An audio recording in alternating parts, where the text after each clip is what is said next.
if you shoot and it's not on Instagram, did it even happen? No, I'm not sure. It didn't. Alright, so the first thing I did was I got them both out and I tried the triggers. I hadn't shot either one at this point.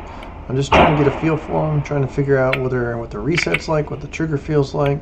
Hellcat's got a nice trigger. It's got a weird little sound. You hear that little sound right there when you pull the trigger. But just trying out the ergos, seeing what's going on there, see what the reset feels like. Hellcat felt pretty good in the hand.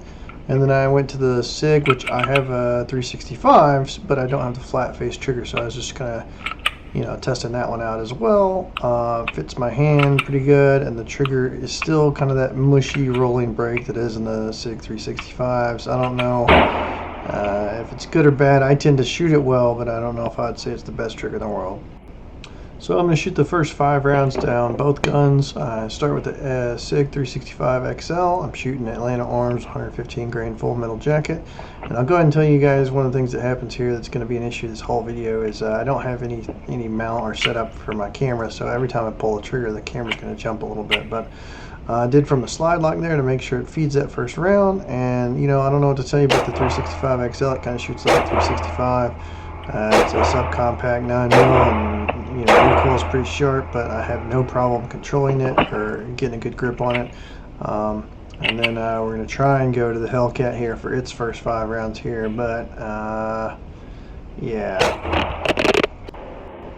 So my phone is not completely destroyed, so I try and prop it back up and continue filming this. We got 4 more rounds down the Hellcat.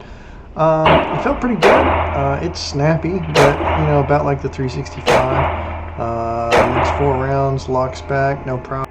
One thing that I did notice though is that the mag release feels a little different. It's more flush than the 365, so it's harder to find that mag release. And then the other thing I noticed here is the trigger reset on a trigger that is reset, and then trying to. It's hard to describe. All right, I have 2 issues with the Hellcat trigger. One, I don't actuate this trigger safety all the time. That's a big problem for me just shooting it. I have no problem with that with a 365. But the other thing is that when the trigger is reset and you pull the slide back and lock it back to the rear, it will not pull back. You'll see more of that later, but we're going to get the next 5 rounds down both guns here. I'm only shooting like 15 feet, maybe 25 feet at the most. Being the bad guy, having no trouble grouping with both the guns, no problem, even with the triggers. They both feel nice, they both shoot nice, they're both snappy, but I mean, there's really nothing there that's super special about how they particularly shoot. I do kind of like the U-notch sights on the Hellcat. They're a little different, but I really like the X-ray sights on the Sig. I'm going to try and show the camera a little bit more how that mag release feels a little weird to me. But then I'm trying to really demonstrate this issue here that I'm talking about where the trigger is reset. And if the slide is back and the trigger is reset, there's no way to pull that trigger at all. I mean, I give it a pretty good squeeze here. I'm really trying to get that trigger. It is just not moving. So I don't know if this would ever actually apply or if it matters at all. But then also you see that when I just let the slide forward and try and pull the trigger, I end up hitting that trigger high again and not actuating the trigger safety. So a reset trigger with the slide back was not allowing me to pull it. Again, probably not an issue. You let the slide go forward, it's no big deal. But I did find that to be really interesting.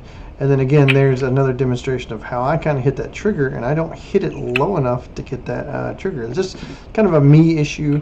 Not so much of a gun issue, but something that would keep me from buying that gun probably. And then I'm just showing that the 365 has no issues actuating the trigger no matter what the state is. So now we're probably at the last 5 rounds I have for each gun. I only bought a box of 50, so I did 25 in each gun. I never had a malfunction, never had an issue. I was using the 12 round or 13 round or whatever the magazine is, the bigger one that comes with the Hellcat, so I was able to get a 3 full finger grip on it. But I did also notice this other issue when I'm shooting the Hellcat is that when I get a good strong pistol grip on it, it will not lock the slide back for me. I tend to ride the reset, or not ride the reset, I tend to ride the slide lock on the Hellcat. Whereas with the Sig, sort of no matter what my grip is, and maybe this is just because I've had my own P365 longer, But I do not actually ride the slide lock on any 365, even with a good strong high, thumbs forward grip. So for all those reasons, I would not personally choose a Hellcat. I would definitely, if I didn't already have a Sig 365, I would strongly consider the XL. I'd probably go with the XL because it would solve the primer drag issue and it just shoot a little bigger for, you know, I already carry it with the 12 round magazine anyways. So there's pretty much no reason why I wouldn't go with the Sig 365XL. I think it's a better gun. It shoots better for me. I like the flat face trigger. It holds enough rounds. It comes with night sights. I didn't have any trigger issues with it. It doesn't have external safety on it. It doesn't have, you know, even the trigger tab was an issue for me, and it doesn't have any weird trigger issues. So for that reason, I would pick the Sig 365XL. I think it's probably a really good carry option.